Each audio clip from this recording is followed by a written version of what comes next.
What's good, Atlanta? This is the Blog and Dirty Podcast, where Dirty Bird is the word. If you haven't heard, I'm your host, John Buhler, lead writer for FanSided. Appreciate you guys hanging in there with me today. A little bit of technical difficulties to get this thing off the ground, but that's life, and this is the world that we live in. But before we begin, be sure to hit that like button, hit that subscribe button, do whatever you can to help make this show grow, because we love talking Falcons football here. I love hanging out with you. So, let's get rolling here today, with some vibe check. How are we feeling after the Sunday night loss to the 49ers by 10 points to fall to 3-3? I'll be straight with y'all. I don't think it's the worst thing in the world. I mean, probably the best way for me to describe it here is like, you got that Buffalo win, you beat Minnesota, you beat Washington. You had a very tough first 6 games of the season. Having a big, huge momentum shifting win at home versus Buffalo on a short week, on the road, across the country. These things happen. And to be 3-3 at this point, with I think everybody in the division outside of Carolina losing. Again, Carolina's ahead of us. We're in third place now. They're 4-3. Maybe they're not that bad of a team as everybody said. So maybe that 30-0 loss they're up in Charlotte is not the end of the world. But for the most part, I'll say, like, there are things about this game versus the 49ers that were incredibly frustrating, and I'll unpack them here shortly. But I think really the single biggest thing that's leading me to feel good was, like, that kind of felt like almost a scheduled loss, and there was a chance that the Falcons could have conceivably won. The good news is, for the most part, right now, like, you're 3-3, you still have plenty of opportunities, plenty of wins to be had on your schedule. I think, like, you got to take care of the middle part of it here. I think it was Mike Conti there for 92 of the game says you probably got to win 7 of your final 11 games, which I would probably agree. I mean, you got to finish the season, 10-7 to have any realistic shot at making the playoffs. You have 2 with the Saints. You got a home game versus the Panthers. The Dolphins aren't any good. The Jets are struggling, but then you got to play tougher teams. Cardinals are kind of reeling a little bit. You got to play teams like, Tampa again. You got to play the Rams, who look really good. They're 5-2 as well. You got to look at Seattle's not going away. And then obviously the biggest surprise of the season, you got to play the Colts in Germany. So you got to find a way to make sure that these good things can happen here. So again, I don't think the vibes of this game are, the worst that they possibly could be. I wish they were better. But, I think the good part is, like, we've been like pure elation and then pure dread with the Falcons. We've kind of found some area in between. So, again, this team, if you want to grow, you got to be slow and steady and kind of feel low-key good. And yes, that loss wasn't great, and I'll unpack some of the things about that game that frustrate me, but also looking ahead to, why I'm so optimistic about this team. So not the worst loss in the world, but I'd be over the moon if we were 4-2. But we're not. We're 3-3, and this is the Blog and Dirty Podcast. All right, second topic here. First guy who's going to get ripped on here is Andy. Here's to you, Mr. Robinson. Zac Robinson is not leveling up as a play caller. Again, like, what is going to cost this team a playoff spot in the end is the coaching staff. Yes, there may be some players who are young and experienced. Injuries happen. I mean, that happens to everybody. But the one thing that you can control that the Falcons didn't seem to control is the coaching staff. There are instances where I feel that Raheem Morris is just an overqualified coordinator occupying a head coaching seat. While Jeff Ulbrich has been sensational as the defensive coordinator, I'll talk about him here in a second, Zac Robinson has been very hit or miss as the OC. There are games where he looks fantastic. There are games where it doesn't come together. And where I think the fourth down play is like, okay, that kind of flipped the game where, like, I think the 49ers went on to score, to make it 20-10 as opposed to the Falcons potentially adding some points, from it being down 13-10 late. There's got to be something that Robinson needs to do to help Michael Penix Jr. Elevate as a young quarterback. Look, Penix is incredibly accurate and more than willing to throw the ball outside the numbers along the sidelines. He's really great at that. But honestly, outside of throwing the ball to Drake London in the middle, he's not comfortable throwing in the middle of the defense. And that was illustrated by how the Falcons looked offensively versus the 49ers. I think there are plays out there where, like, if we had a more confident quarterback and a little bit more of a well-rounded offensive scheme or play design, what have you, we could really move the sticks here. There were other stuff where it's like, okay, Penix had a couple of brain farts here. Again, he plays totally different at home or in a dome than he does outside. I don't really know what that is. Probably the second worst game of the season behind the Carolina disaster. So thus far, he's had two or three really good games. I thought he played very well versus Tampa. He played sensational versus the Bills and looked really good versus the Commanders. The Vikings game, he did enough to win. So I would say this is the second worst game he's played of 6 thus far. But I understand that when you have a player like Bijan Robinson, you're going to want to give him the football and you're going to want to like try to get him featured on just about as many plays as possible. And again, this is what happens when you have a wide receiver or a running back of this talent. This is what the Lions did with Barry Sanders. This is what the Rams could do with Marshall Faulk. This is what the Chargers have done with LaDainian Tomlinson. Yes, they had Antonio Gates there as well. But these are the sort of things that, when you have a player of Robinson's magnitude, you want to get him the ball as often as possible. But, really good defenses are particularly well-coached defenses like the 49ers. They'll look at that, they'll make adjustments, and you'll neutralize Bijan Robinson a little bit more. So you got to find what happens when your initial play doesn't work? What do you do when you can't throw your fastball or your breaking stuff doesn't work? You got to get somebody out with your third pitch, and maybe you just don't have it that day. You got to find ways to win. You have to find ways within your playbook, within your play calling scheme, within your design to still move the sticks anyway. And again, I think this offense is simply too talented to only score 10 points on the road at San Francisco versus a team whose defense was, very much depleted. Fred Warner's out for the year. Joey Bosa's out for the year. And again, the 49ers are kind of banged up here. That's kind of their nature. That's kind of what they are. But you had a bunch of no-name guys on defense handling you. Credit to Robert Saleh for eating the staff's lunch. And again, maybe the familiarity and the continuity with these staffs, again, this is all stemming from the McVay-Shanahan tree. Obviously, Saleh was the head coach of the Jets last year. Ulbrich was his defensive coordinator. And then, obviously, Robinson came over with Raheem Morris from the LA Rams from McVay, and McVay and Shanahan were both on Mike Shanahan's staff there in the 2013 Washington team. So it all stems from this. But then again, there's so many different coaches that stem from that staff in the NFL today. So, like, you got to be a little more creative. You can't 11 personnel people to death. Again, I have appreciated some sort of instances where you put Algier in the backfield and you flex Robinson out. So you're creating a little bit of a different personnel look. I think that's a positive sign for this team. But part of me wonders, like with Robinson, like what's the end game here for him? I mean, he was well thought enough in LA to come to Atlanta to be the OC. He has had his moments here the last 2 years, but it's also been incredibly frustrating. Like he's not really been as good of an offensive play caller as some of the really great ones we've had over the years. Obviously not what Kyle Shanahan was in 2016. There were moments there with Dirk Cutter the first time around where he was sensational. Sark had his moments. And obviously David Ragone didn't do a damn thing last year because it was all last couple of years because it was all Arthur Smith. But I mean, you're not even Mike Mularkey level stuff at this point. Again, like the team comes and goes with how well the offense plays because the defense consistently shows up. But for the most part, you got to be a little bit more steady here. And I think this comes back to coaching, inconsistencies. Coaching, you're not leveling up. When you're in these roles, you got to take advantage. You can't just be happy to be here. This is a team that hasn't made the playoffs in almost a decade. We got to figure this out. We're in third place. You got to win these games. And again, you've shown that you can beat the best teams. Like you beat Buffalo, but then granted your losses are to like playoff caliber teams with, the 49ers, the Buccaneers, and I guess the Vikings, although I think the Vikings are incredibly fraudulent. You haven't played an easy schedule by any means because the Panthers, they're better. They're getting better with each week. Dave Canellis is a fantastic coach. Obviously, the Commanders were an NFC Championship team a year ago.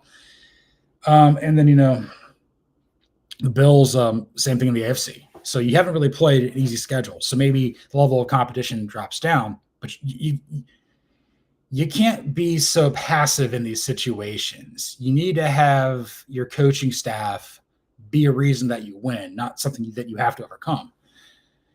I look at my alma mater of Georgia. Georgia doesn't have the most talent out there. I think the transfer portal has really hurt their depth in key positions, particularly in the pass rush, defensive backfield, and along the offensive line. They've got a fantastic quarterback there in Gunnar Stockton, who kind of is the straw that stirs the drink. The coordinators there in Athens with Mike Bobo and Glenn Schumann often let Dog Nation down. Schumann every week, Bobo often enough. But Kirby Smart's is like, look, we're just not going to lose this game. And right now, Georgia's 6-1, number 5 in the country. Their only loss is to perpetual nemesis, Alabama at home by 3. And you could have won that game if Bobo didn't eat his shorts and decided, let's give the ball to Cass Jones. Why are we doing that? We got to there's opportunities abound to learn, and you have to want to learn. And that's not to say that Robinson doesn't want to learn. I just wonder how much longer he's going to be here. Is the team going to fire him? Is he going to get hired by Oklahoma State to take over for his mentor, Mike Gundy, in Stillwater? I think he's the top candidate there. Personally, I think Oklahoma State, it owes it to itself to kind of get out of the Gundy footprint a little bit. But I mean, outside of Wisconsin and maybe Boston College, that's the worst team in the Power Four. And I think Robinson knows what it takes to win and be successful there in Stillwater. But do you really want to leave being a coordinator in the NFL with an opportunity to be an NFL head coach to go be the head coach at your alma mater? This is what you do when you get fired. If Matt Rule leaves Nebraska and Zach Taylor gets fired, do you think he goes back to Nebraska? I think that's within the realm of possibility. Is Arthur Smith a candidate to go take over at North Carolina? I think he's better than Bill Belichick. I think he'd do a better job than Bill Belichick there for the Tar Heels, because they're coming up dead every week. So again, the game of football goes back and forth more so between trying to think of the word is college and pro. But I kind of feel with Robinson, he's not all in here. And I think this hurts the team. And again, just because, look, that's an opportunity of a lifetime to potentially lead your alma mater. A lot of people do that there in college football. Jim Harbaugh did it. Kirby Smart does it. Shane Beamer might go back to Virginia Tech. That could be interesting because it's not going very well in South Carolina. I mean, they had a protest from Mike Shula. Man, that guy just ruins dreams. He ruined him in Alabama. He's ruined him in Carolina. He's ruining him now there in South Carolina. The man just won't go away. But yeah, Zac Robinson just is the point of my frustration here, as you can clearly tell. So I'll move on to a guy that did not get the benefit of the doubt from Robinson and was hurt because of him. Let's move on to some big Penix energy with our third topic here. Michael Penix Jr. He's got to get better in some key areas here soon. Look, there's people out there in the national narrative saying Kirk Cousins would be better than this. There are things that Penix can do. He can really spin the football. He's got really great leadership traits. Kyle Pitts involved in the passing game. That was a pleasant surprise. Still hasn't been able to quite figure it out with Darnell Mooney outside of that one big play. Drake London kind of largely disappeared versus the 49ers. Again, he's got a good rapport with the guys in the offense, but there's three things that I think he needs to get better at, very soon. If the Falcons want to make the playoffs, again, he's only had 9 career starts at this point, a bulk of them at prime time. I think he's 4 and 5 in those starts. He's still trying to figure this out. The 3 areas he needs to get better at are he's got to feel confident enough throwing the ball down the middle of the field between the hash marks. Matt Ryan and Kirk Cousins made millions of dollars doing that with pinpoint accuracy. That's number 2. Penix has to get a little bit more accurate. And then 3, I think he has to, I wouldn't say feel the pressure, but I think just have a little bit more spatial awareness about where he is in the backfield. There have been a few intentional groundings. There have been a few times where he's turned the ball over, by dumping it. And again, he's not a fumble machine, but when it rains, it pours with him. And he kind of quicksand becomes a reality here. And I think really the big key that he's got to do is he's got to find some trust and faith in the middle of the field. And I'll mention this. I think the middle of the field was where the Falcons lost the game versus the 49ers more so than anything and both sides. And I'll start on defense real quick just to get this out of my head while I'm thinking about it. And again, this comes down to the two injuries of note. Devon Diablo, he fractured his forearm, so he's going to be week to week now. Penix hurt his ankle. He's kind of more day to day. I would venture to guess Penix will start and play versus the Commander or versus the Dolphins. If you can't, be thankful you've got Kirk Cousins. Diablo, he'll probably be back later, but like once he got removed from the game and they had to insert JD Bertrand with his Guardian cap, I knew we were toast. And as much as JD Bertrand tries really hard, from Roswell, played at Blessed Trinity, played at Notre Dame, he's a special teams guy. He's not a starter. And it goes to show how much the Falcons valued Devon Diablo coming over in free agency from the Raiders. Like he and Caden Ellis like seem to work very well on tandem, really bringing out a great part of the linebacking core. And it's allowing other guys in the defensive front seven to really take off. Obviously, it's kind of more of like, a bunch of other guys making it happen. Obviously, Jalen Walker didn't play versus the 49ers. James Pierce Jr. making some really smart, savvy plays. Zach Harrison's becoming a fantastic player before us. David Onyemata starting to look good. Rook's making plays. Dorless, again, maybe he's been a little more quiet the last couple of weeks, but we've seen what he can do. Just once Diablo went out, it basically became such a tremendous mismatch with Christian McCaffrey basically running the ball at JD Bertrand, and we couldn't really stop him. And that's football. That's what happens. These guys are the best at what they do in the business, and they'll take advantage of every mismatch. This is what they do in the NBA. This is why they switch. They'll put the best option and put him on defensively, the best, the worst defender and try to get points. It's why you can't have a liability out there because they'll exploit you. It's the same thing with an offensive line. If you've got a weak link there amongst your front five, they're going to go after it every time. So that's how part of it is too. I think the other thing here, and again, we'll find out maybe more later as time goes along, but obviously Ray McCloud was released earlier this week. He played very well for the team last year as number 3 receiver behind London and Mooney. He kind of saw his role diminished in this offense. I think it's kind of with the emergence of Casey Washington. Obviously, seeing Davis Sills get a lot more snaps out there than McCloud. McCloud, I don't think, make the trip to San Francisco.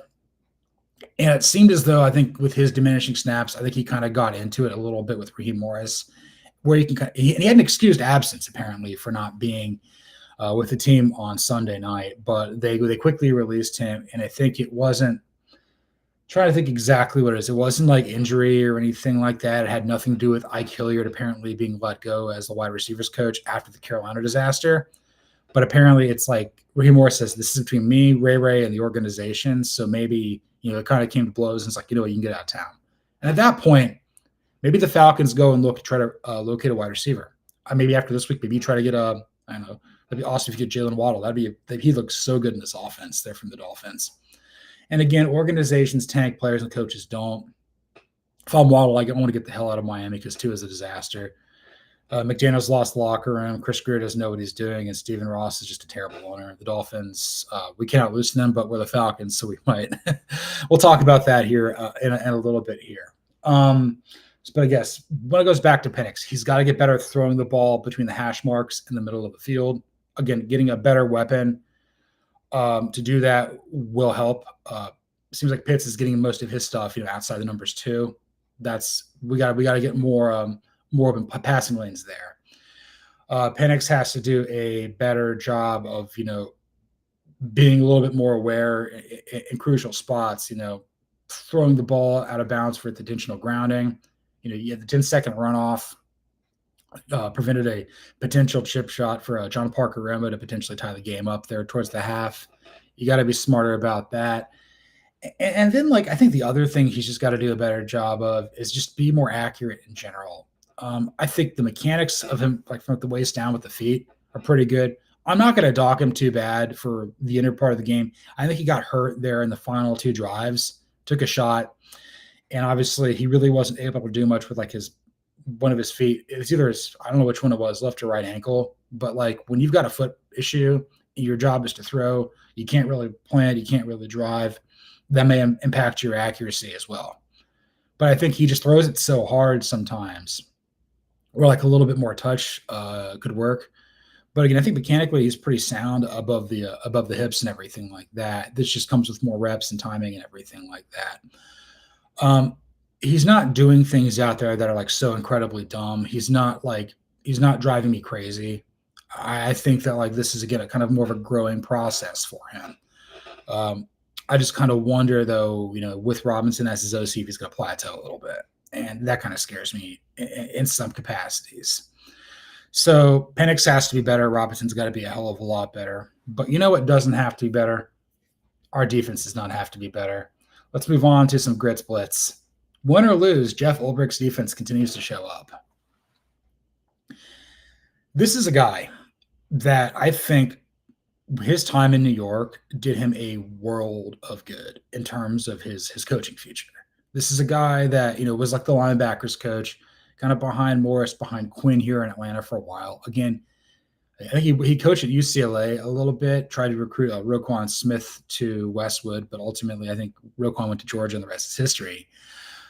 But with Ulbrich, I'm seeing him be very creative defensively. I'm seeing him be unencumbered on the sidelines. I see him really leveling up as a coach. And I think his time being the head coach of the Jets, and they didn't win a lot of games last year. Haven't won a game since he left, to be honest with you.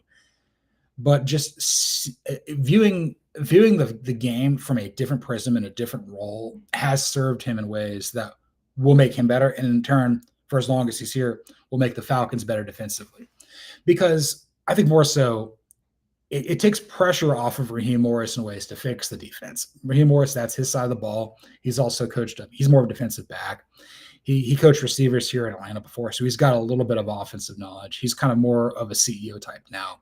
So try to figure out the offense a little bit, but like having a guy that you can trust, one of your best friends in Ulbrich, figuring out the defense. This is, the squeaky wheel gets oil, if you will, and this is making the team better. This is keeping the Falcons in games that they probably shouldn't be. And I know they lost 33-0 versus the Panthers, but that was some self-inflicted nonsense there. Again, the defense has been good every week. I would say, the pass rush continues to be there. The tackling comes and goes. I think the secondary is, for the most part, pretty good. They were able to survive the AJ Terrell hamstring injury at the Vikings, but the Divine Diablo forearm injury, that's going to present some challenges for this team as well. They've got a nice rotation of edge rushers here that they deploy, and I think with some of this, it's creative. Atlanta has a pass rush now. This is no longer something that keeps me up at night thinking about this team. We're like, what are we even doing, bro? Not at all. Not even one little bit. But I feel like when I'm watching Ulbrich there on the sidelines, it's like when you have a former head coach as a coordinator, that elevates your staff because you've got a more effective communicator in some ways, because their job requires being able to communicate to the entire team, not just their side of the ball, their position group. There's also things from being in that big chair that you can apply to help your coach out. And I'm always in favor of hiring retreads to be your coordinators. And I'll touch on that here momentarily here, potentially in a second. But this is the offense has to level up and rise to the level of the defense. And I don't think the defense is going to stop playing hard, because I think this unit is having a lot of fun doing it. Obviously, when you're going up against Christian McCaffrey, that's gonna make things challenging for you as a run defense. Mac Jones is proving to be a pretty good quarterback. I think the 49ers have a conundrum on their hands there with the Brock Purdy contract of it all. The guy they probably should have drafted 3, Mac Jones, back out of Alabama in 2021. But that's neither here nor there. John Lynch gets to continue to operate without consequence. Just waste first-round picks left and right, man. I saw something with, the NBA started last night. The Atlanta Hawks play their first game of the season tonight versus the Toronto Raptors. I saw somewhere that they're 22 and 23 first round picks are no longer in the league, but that's a different regime. Whatever, Versace is good, and we'll see what Newell does here. Going up from Georgia to The Hawks, again, like another Georgia professional guy like Jalen Walker. So I'm really excited to see what Atlanta can do this year. Cleveland looks really good there in the East. Maybe Atlanta can get to the Eastern Conference Finals. I don't know. Hawks might be pretty good. You also got Kristaps Porzingis. Dyson Daniels got a good contract here. Trae Young's still Trae Young. Very excited about the Hawks. So we'll talk about them and see how that kind of helps us out here. Braves, we got to hire a new manager. Still don't know who it's going to be. Watch it be Don Mattingly. I did love Don Mattingly growing up, but it is what it is. Anywho, when I look at Ulbrich's defense, I feel that the Falcons always have an opportunity to beat any game that they play because of him. And that wasn't always the case. For as much, I deal with this, like, the Saturday and Sunday at all, Georgia and Falcons. Like Saturday, I'm like, Bobo will occasionally mess up, but he'll figure it out sometimes. Schumann always messes it up. And, with the Falcons, it's like the defense is always going to be under Ulbrich, and it's hit or miss here with Robinson. And obviously Kirby Smart's a better head coach than Raheem Morris, but Raheem Morris seems to have a good feel for what the Falcons are after having been here previously. But again, Ulbrich's keeping this team in and around the playoff mix. Got to win some of these games. Really got to take advantage of this middle third of the season. So let's move on to our penultimate topic of the day with some blow the whistle or blow the whistle. We got the Dolphins coming up this week, so I'm very excited about that. Should Mike McDaniel be next year's offensive coordinator? Blow the whistle so incredibly hard. Yes. I haven't been more fired up about this idea of any we've done here with blow the whistle in recent weeks. Look, we got the Dolphins coming up. They've got one win. It's over the Jetty Jets. We still got to play both of those teams. And I think in terms of vibe check, when we go across the 32 teams in the NFL, are there worse vibes right now in the league than what's going on there in Miami Gardens, Florida? Pretty bad there in Nashville. Not super great there in Florham Park there with the Jets. Beyond that, I'm trying to think. It's starting to get kind of weird there in Glendale with the Cardinals too. Maybe a few Raiders. It's really weird. Yeah, that's not going. The Pete Carroll hire was a disaster. Geno Smith is just cooked. But I would say the Dolphins, the vibes are awful. The Good Samaritan that is not Tyreek Hill, breaking his leg, may not ever play again. That was really ghastly. Tua is just a train wreck. Tua's he cost my beloved alma mater a national championship in 2017 with a 2nd and 26, finding a Devontae Smith in overtime there in the bins. This guy is just, outside of Deshaun Watson, this is the worst contract in the NFL. He's terrible. I saw this on the sidelines. They put Quinn Ewers in there. He did a 3-and-out, and Mike McDaniel didn't even acknowledge him. Mike McDaniel knows this is over. And it was kind of weird when he got hired. This is kind of like the brainy, run-heavy, thinking ahead of the kind of bro offensive coordinator there for the 49ers under Shanahan. Again, he had been in Atlanta before on Dan Quinn's staff back in 15-16. Also, I think he was a ball boy growing up in Denver for the Broncos, played at Yale. The Dolphins will do it to you. The Dolphins will chew you up and eat you at. Look at Dan Campbell. Dan Campbell was the interim head coach. They thought he was a buffoon in the rain, how he's one of the most well-respected head coaches in the NFL because he's just the ultimate CEO type. Big machismo guy, but has very good emotional intelligence. Empowers great people. I think with McDaniel, when he was with the 49ers, there was a situation where it's like, how many other teams were going to really hire him to be a head coach? And the Dolphins were one. Dolphins were desperate. Dolphins were like, Brian Flores is a disaster here. Brian Flores might get an opportunity to be a head coach again here soon because he's really propping up the Vikings while they're listless offensively, whether that's with Carson Wentz or with J.J. McCarthy, or the idea of J.J. McCarthy. Kevin O'Connell's just like, why did you put me in this hellhole, Quezzy? And Quezzy's like, okay. Anyway, what I would like McDaniel to be here is because I'm operating on the premise and the idea that I think Zac Robinson's going to take over at Oklahoma State. Who else Like, let me put it this way. I'll take a sip of coffee here before I unpack this point. This is probably the one thing I want to talk about today more than anything. And I put this as the penultimate topic before we get to, our final one where we talk about the Dolphins game.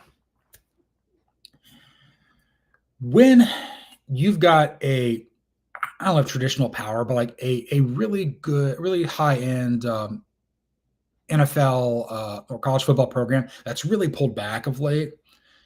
One where it's like it's really bad for the first time in a very long time.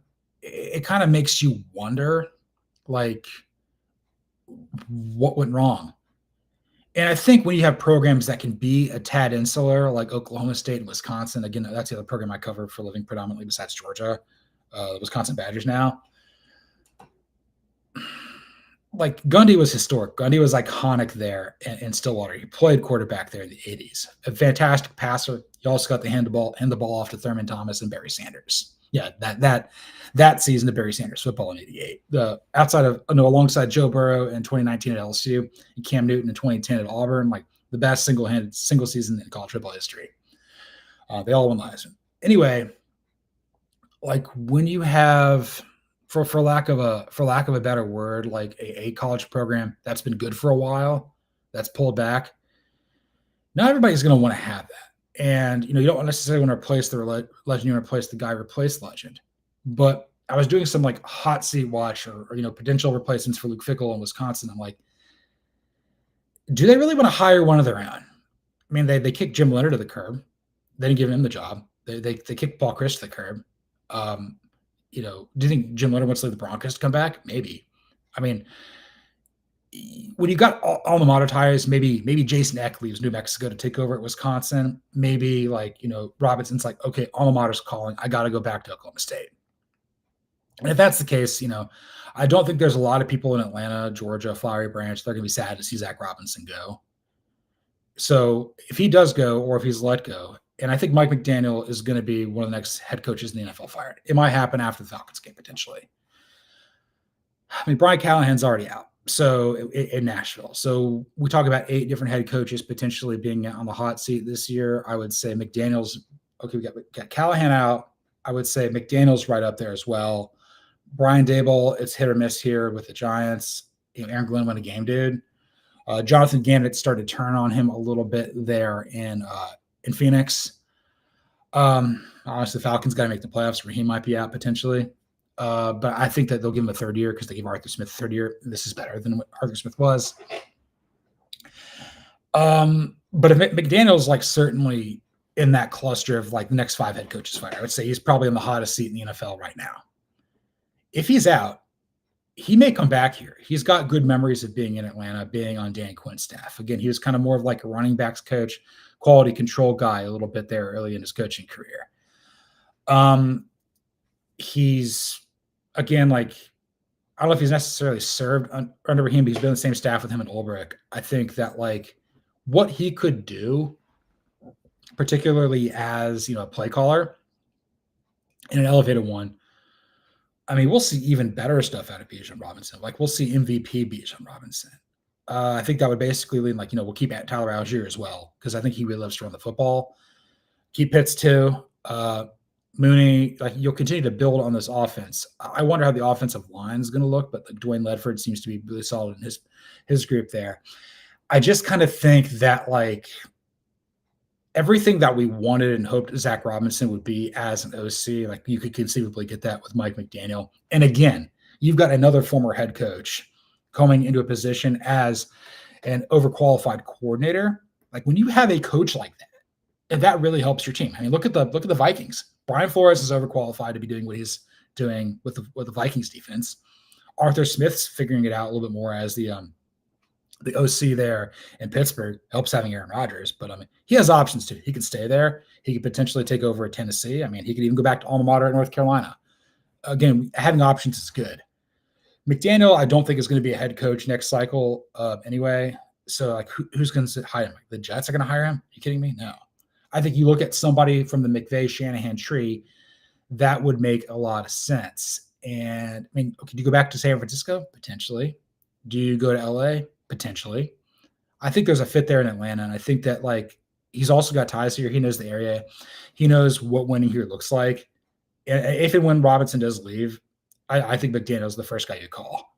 Like, I don't even know who else you'd even do at this point. Like, let me put it this way. You only fire Zac Robinson if you know you get Mike McDaniel. If Robinson leaves on his own accord for Oklahoma State, you hope McDaniel is on a short list of guys to get here. So again, maybe Raheem Morris does have a good eye for coaching talent. I mean, Jimmy Lake was a good defensive coordinator for Washington, terrible head coach there after Chris Peterson left. Robinson has promise, and clearly that's still there, but it's so inconsistent, hit or miss. We can't overlook that. So yes, blow the whistle. If Mike McDaniel becomes available and we got to make an offensive coordinator change, I'll bring him here to Atlanta, please. And on that note, let's move on to our final topic here with I saw the line. Looking at this just now, let's make a pick against the spread for the Dolphins at home here in Week 8. It's a 1:00 kick. It's on CBS. Atlanta is favored by 7.5. The total is 44.5. The associated money lines are Atlanta minus 425, the Dolphins plus 320. ESPN's matchup predictor is giving the Falcons a 62% chance to win this game, where the Dolphins have a 37.6% chance to win this game. Atlanta is 3-3. Miami is 1-6. So I'm going to try to do the math as best as I can here. I'm going to say, I'm going to take Atlanta to win, but I'm going to pick the Dolphins to cover.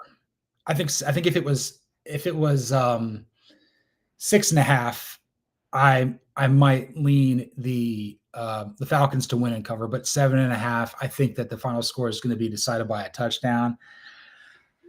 I'm going to go with the under here a little bit. I think the final score of this game is going to be 24-17. I'm going to see if I can do the math right here. 24-17, 24 plus 17, 41 points. So yeah, that's kind of what I'm thinking it's going to be. What I'm getting at is I think there's a chance that the Falcons may slightly overlook the Dolphins. Like, oh, they suck. We're really good. But also the Falcons kind of got embarrassed in prime time. Not embarrassed, but like they lost. And let's be real. Everybody handles failure the exact same way, especially the Falcons. So when you fail, you put in a little bit of extra work. You pick yourself up by your bootstraps. You try to be a little more locked in than you were the week before. This game's at home. It's an early kick. The crowd noise could be in your favor. There are Dolphins fans out there, and that may be a lot of people here wearing Dan Marino jerseys at this game. That man made a lot of fans for no reason. But anyway, I think there's a chance the Falcons might overlook the Dolphins. I think we're looking kind of how the game was when they played the Panthers a couple of weeks ago, where like neither team we thought was really good. It was closer than it probably needed to for longer, but it kind of had a way of working out in some capacities. There may be a play or so where the Falcons kind of effectively give the Dolphins a touchdown. But I think at the end of the day, the Dolphins defense is going to have a very hard time defending Bijan Robinson and Tyler Algier.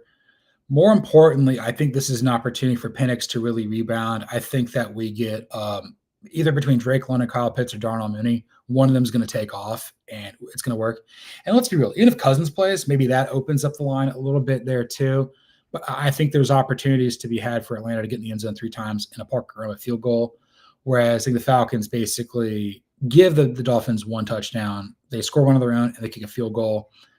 It'll be highly contested late. Maybe it'll kind of be like a backdoor cover there for the Fins, which, I'm not ruling out. Like maybe you're looking at it's 24-14 for a while.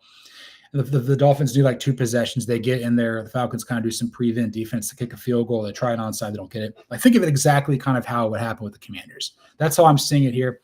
Atlanta improves to 4-3. The Dolphins fall to 1-7, and that might be Mike McDaniel's final game. So that's what I'm leaning right here. Emo hedge. Got to do this. I'm going to keep doing this every time because emo hedge is the way to go. And this was episode 64 here of the Blog and Dirty Podcast. You can follow me, John Buhler, on Twitter or the X at Buhler118. You can follow along with the show on YouTube at Blog and Dirty FS. You can follow along on X at Blog and Dirty. Be sure to watch, like, comment, subscribe on YouTube, Spotify, Apple, anywhere there's podcasts. Again, like I said at the top of the show, give us a 5-star review on any of those platforms. It really helps the show grow. Hit that subscribe button, hit that like button, do whatever you can, get the show out here to as many people as possible. This has kind of been more of me like doing everything behind the scenes, like now, really try to figure out everything here with the show. Outside of making the title card, I'm basically running everything at this point. So going to really, I'm handling the social media account here with this too on, I guess on YouTube a little bit more. Over caffeinated, working 6 days in a row because college football doesn't ever sleep. Again, we're hanging in there. The vibes aren't too bad. You'd be happy if you're 3-3. Like if you would have split those games, you lost to the Bills, you beat the 49ers, like you'd be feeling about the same way too. So let's just kind of pump the brakes here a little bit. Got to start winning division games. And more importantly, got to take care of the games you got to win, such as the one coming up here on Sunday at home versus the Dolphins. Once again, thanks for listening. And this is the Bloggity Podcast.